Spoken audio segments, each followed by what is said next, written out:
মদ্যপ অবস্থায় বৃদ্ধা মাকে প্রতিনিয়ত মারধর করার অভিযোগে অভিযুক্ত ছেলেকে বাড়িতে গিয়ে সতর্ক করল পুলিশ। এই ঘটনাটি ঘটেছে নবদ্বীপ পুরসভার ৬ নম্বর ওয়ার্ডের প্রাচীন মায়াপুর তালতলা লেনে। জানা যায়, সত্তরোর্ধ্ব বৃদ্ধা বাসন্তী পোদ্দার তার স্বামী মৃত্যুর পর একমাত্র ছেলেকে নিয়ে বসবাস করেন নিজের বাড়িতে।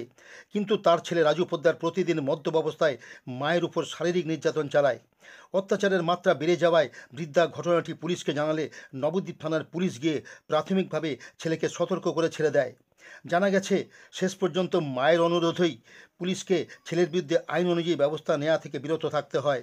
যদিও এই ধরনের ঘটনার ক্ষেত্রে কড়া ব্যবস্থার বিধান রয়েছে আইনে। আপনার নাম কি? রাজু পোদ্দার। বাবার নাম? হরিনারায়ণ পোদ্দার।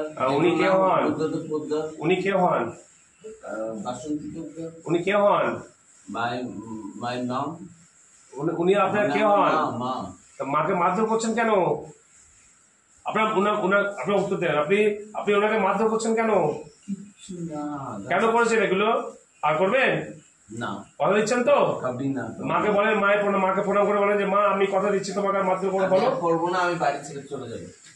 সেটা তো আপনার মায়ের সঙ্গে বলেন। আমি বাড়ি ছেড়ে মাকে ক্ষমা করেছে? জিজ্ঞেস করেন। না, বাড়ি ছেড়ে মা ক্ষমা এত এই মা ক্ষমা করছে আপনাকে? জিজ্ঞেস করুন।